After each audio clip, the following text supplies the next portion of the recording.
Hi, happy Halloween. I am live. This is Sarah James, and I'm Sarah James, and the channel is Abundant Possibilities. And this is another live stream, and I'm reading the book of Knowing and Worth, channeled by Paul Selig. I'm reading these books because they have such an impact on my life so far. I have read all of them, and I wanted to share the message with everybody else that may want to hear it. And a lot of people have already read it. There's thousands of people out there that have read these books. So I'm reading these just to share the joy and share the love. And we are doing day 8, reading day 8 of the book of Knowing and Worth. Okay, so here we go. We respond to the needs of the times first. And Paul, you have an issue that needs to be rectified before channeling can continue. Your anger at others is coming forward to be addressed, and you dislike the feeling and you decide you cannot have anger, and you suppress what you feel. You deny yourself, and the anger turns inward, and that is a cycle of predisposition to depression. Now we will offer you this.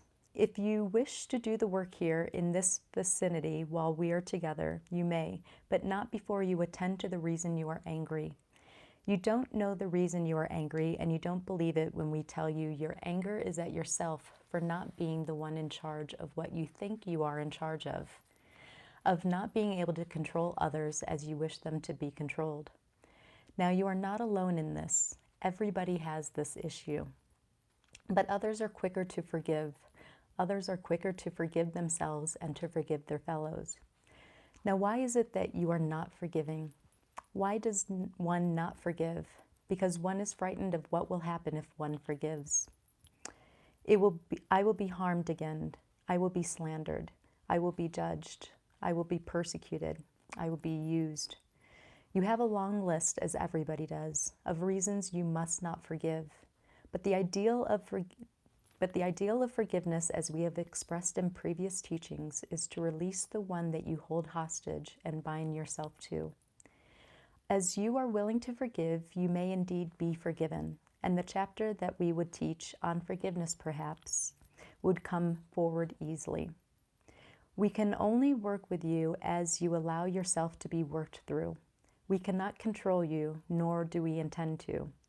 This book will be completed, we promise you this, but not before you forgive yourself and your fellows for what you believe they have done. Now, when you decide that you cannot be forgiven, that you are not allowed forgiveness, you entrench yourself in a belief system that you are stuck in and cannot be changed. Not to forgive is to keep something static that seeks movement. To release something to its freedom is required. To stay in your power as the one who knows what she needs is a requirement. Now you will ask yourself this: why do you deny for forgiveness? Why is the claim on you and your fellows one to first judge and then decide if it is safe to offer forgiveness to? When you offer yourself in forgiveness, you give others opportunity to forgive you as well. When you judge yourself and you give permission to close a door on forgiveness, you decide in advance that there will be no forgiveness and, consequently, no movement. Now, the damage you each do to yourselves through this action, or if you'd like to say inaction, is surmountable, and there is an easy way to forgive if you will allow it. And this is to give peace, to offer peace, to claim peace in the rage, to decide in peace where there has been frustration impressed upon a situation. To deny the self, this entrenches the self. To deny this for your fellows entrenches your fellows in the same response. If you wish to move the response, you may, but you must first attend to the self. I know who I am, I know what I am, I know how I serve, will align you to peace if you allow it. And we must underline this: if you allow it. If you bring peace to a situation from deciding that you can allow it, you will claim peace. And as you claim peace, you express peace, and you call peace to you. And that is what happens very easily as you decide you can be forgiven for judging yourself so harshly. You may decide this for your fellows as well. Now, of course, we are teaching through you, Paul, because we are trying to get you to learn. As you exhibit your frustrations on those you encounter, you damn them in your own way. Do you understand this? When you are frustrated with somebody else for not adhering to what you think they should do, you are condemning them in your own way.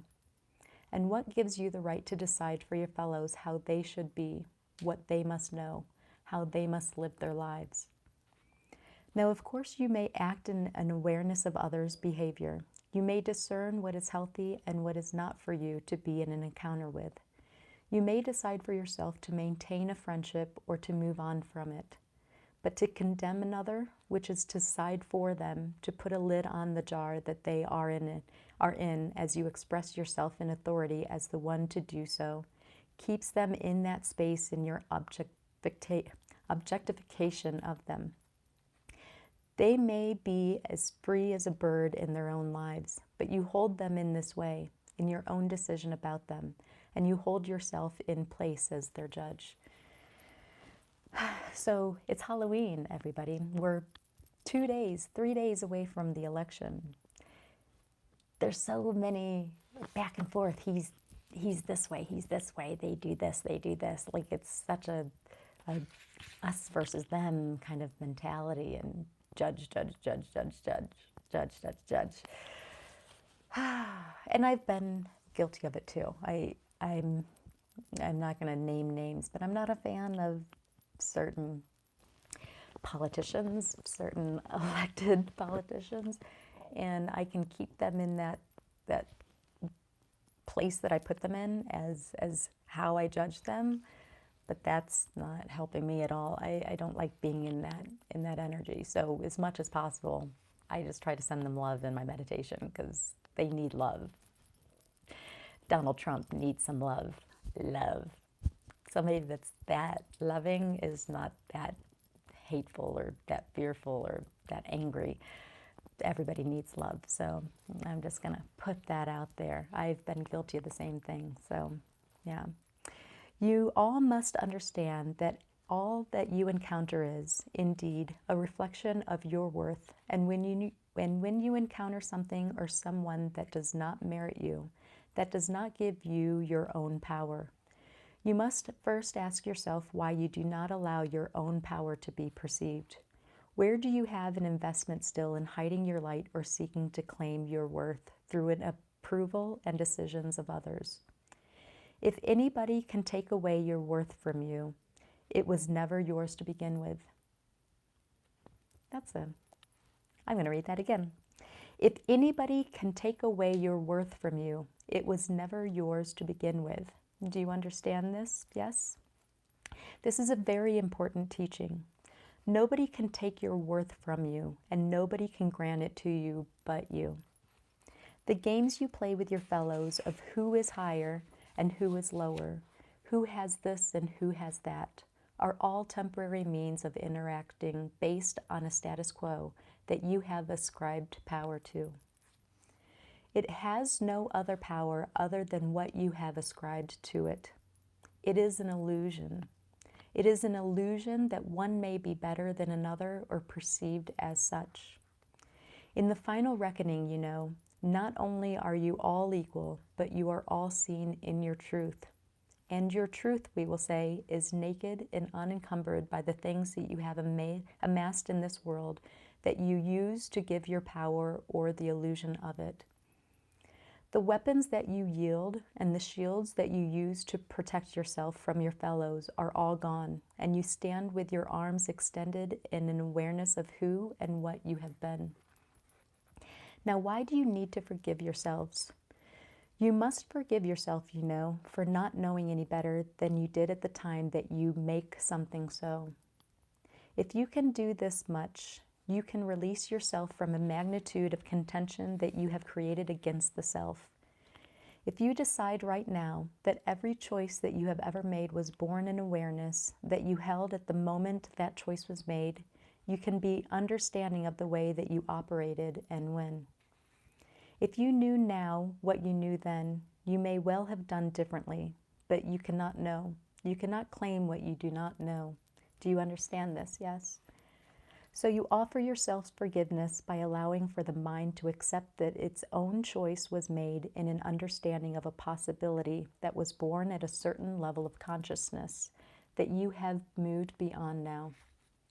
But to punish the self again and again for a thing thought, a deed done, an action taken, is to harm the self again and again, and the reenactment of this creates damage not only to you, but for those that you encounter. Now, when you offer yourself forgiveness, you must appeal to the possibility that everybody else, regardless of what you think of them, was in that same boat, choosing as they knew how, based on the information they held born in their history, in the structures that they have attended to. As you respond to your own needs as one who may be forgiven, you also extend this to those around you. You cannot keep one thing hidden. You cannot keep one crime unforgiven. You might as well keep the whole thing. Do you understand this?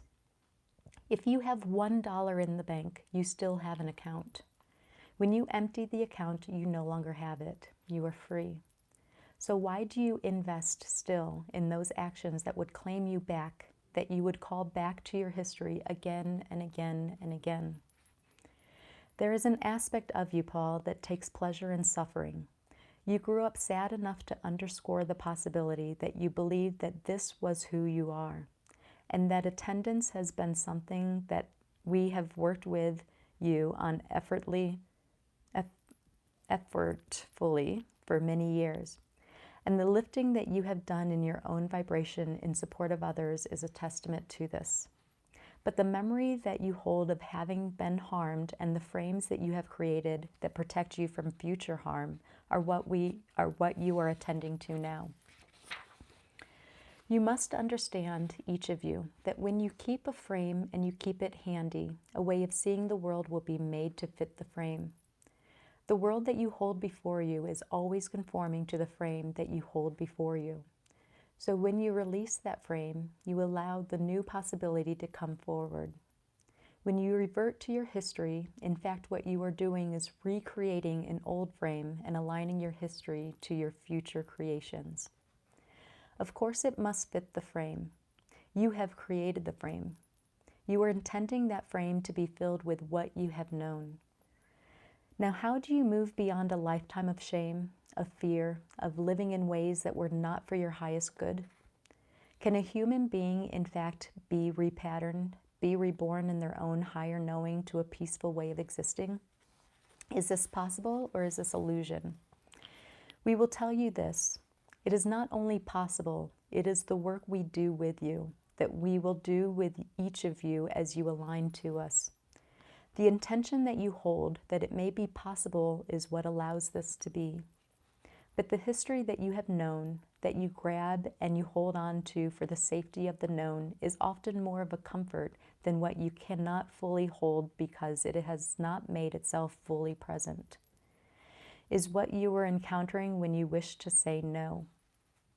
Now we will say this. Now we say yes, it can be. It is so. For the simple reason that mankind's true essence is to be expressed in love, in freedom, in choice, and in gratitude for all that has been gifted to him.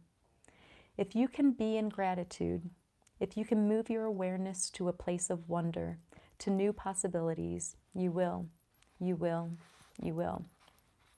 Claim them and call them to you.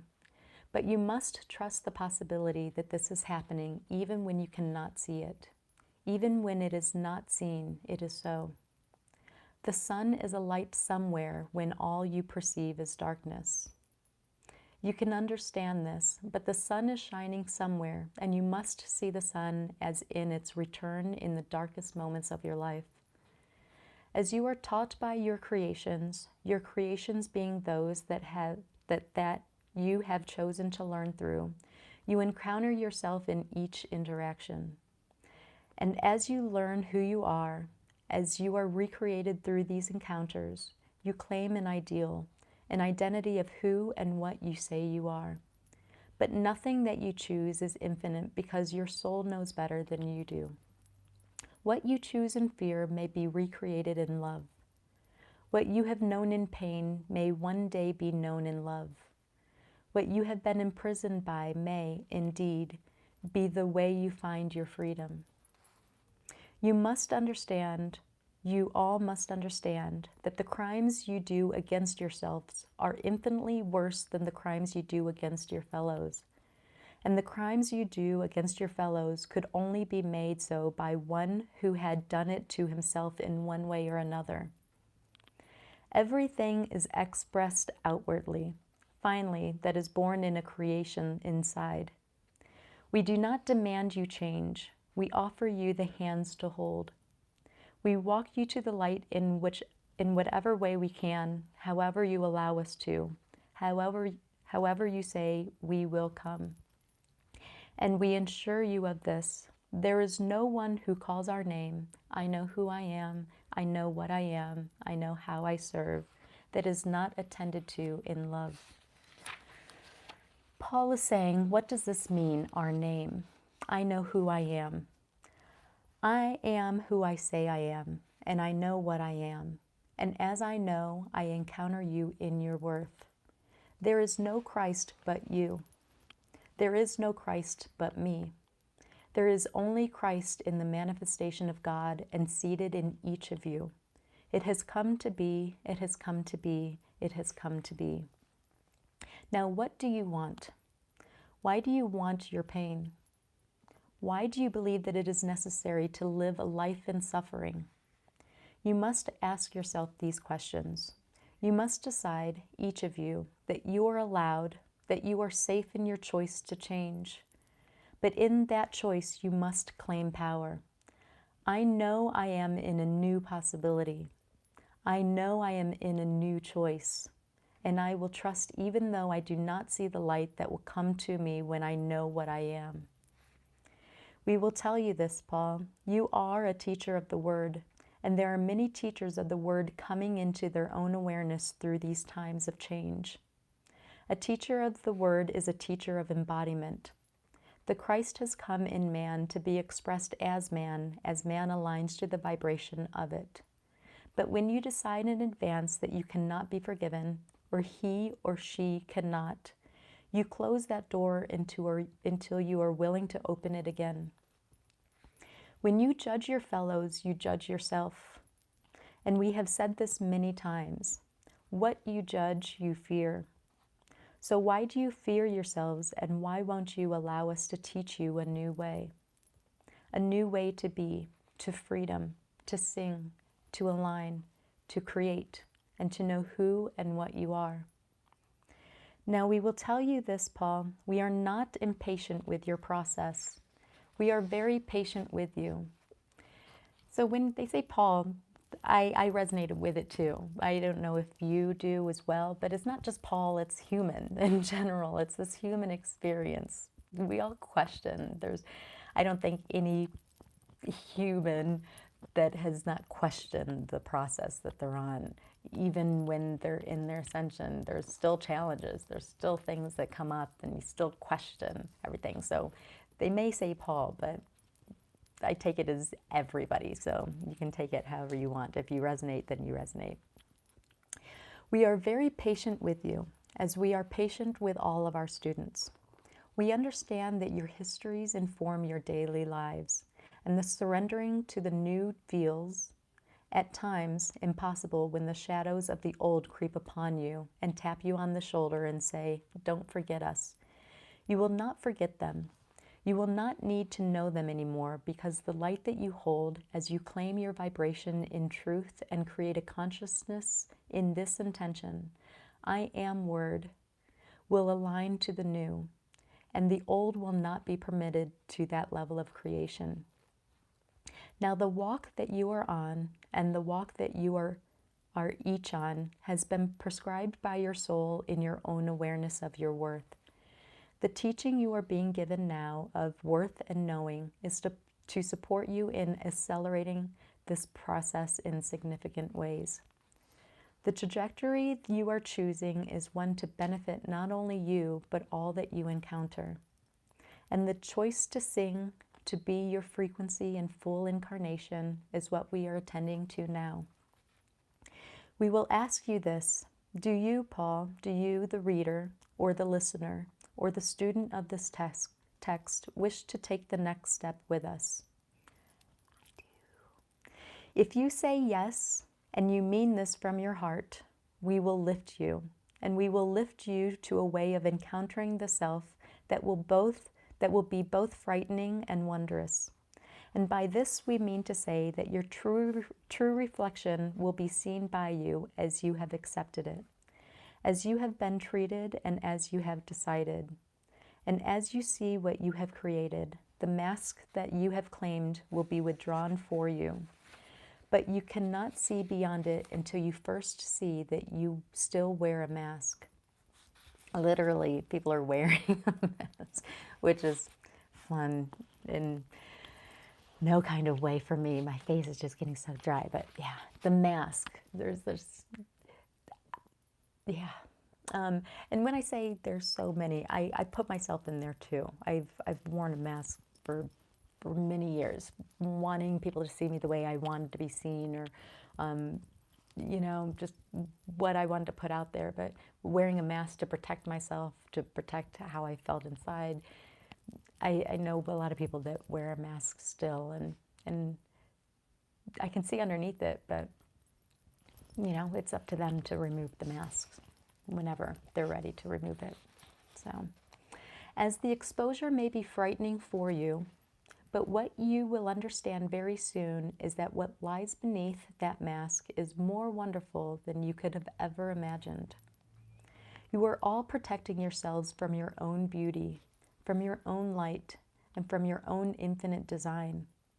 As you release the safety that you have known, as you say yes to the possibilities, the bells will ring, and the resonance of the bells will be the song you hear and that you attend to. We say the decision is yours. What do you want? If you want this, say yes. And say it now, and we will return shortly with the news of the day. We thank you for your attentions tonight. We thank you for your willingness to sit. We thank you for your willingness to listen and to hear. As we say good night, we say we have heard you. Say yes. And we will attend to each of you this night as you align to us and give us permission to shake you up, to lose the pain, to bring the world anew, to a new way of being as you, as you, as you. We thank you each. Stop now, please. Ding, ding, ding. If you say yes, and you know, I've had this calling to read these books. I'm not exactly sure why. I'm not exactly sure what that is going to look like. I know that people have responded so very kindly, and people that have read these books before, they've thanked me for reading them, and they want me to continue. And there's still a question there, like, okay, does this make sense? I'm still creating this channel, so I'm going with the flow. I know that I am being called to share what I've learned from these books, and every time I read it, every time there's a new reading, I still get information. I still learn new things. So if you want me to keep reading, then say yes. Make a comment down below. Say yes. Send me a nice email. Let me know how your experience has been with these books. Thank you, Paul Selig, for being such a wonderful channel. I really hope I get to meet you someday. I love all your interviews that you do with people, and I just think you're a blessing. So thank you very much, and thank you, the guides, for sharing this information for humanity. This isn't just for me. This is for all of us. It is a time for awakening. There's so much beauty going on right now in the world, and we're just in this amazing shift time. So I'm so excited about what that looks like afterwards. And all these beautiful guides are here to help us along. So I'm one of the people that want to share what they have to share, and I appreciate it. I appreciate you listening. Whoever may be out there, drop me a line, say hello, leave a comment. Yes, I'll keep reading. Even if somebody says no, I'll keep reading because I'm being called to do that. And I love you guys. Happy Halloween. Have a great day. Be safe out there. Give yourself a big hug. Forgive yourself for whatever you think you need forgiving, and forgive others. That's the lesson of the day. I love you. Happy Halloween.